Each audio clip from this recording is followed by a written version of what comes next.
পুরুলিয়া মানবাজার রাস্তার উপর সরকারি জায়গা দখল করে রেখেছেন, রাস্তা চওড়া করার জন্য তাদের অবিলম্বে দখলীকৃত জায়গা খালি করার জন্য অনুরোধটি পুনরায় জানানো যাচ্ছে।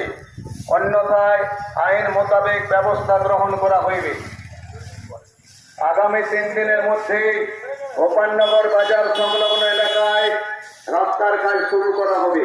আগামী 3 দিনের মধ্যে গোপালনগর বাজার সংলগ্ন এলাকায় রাস্তার কাজ শুরু করা হবে।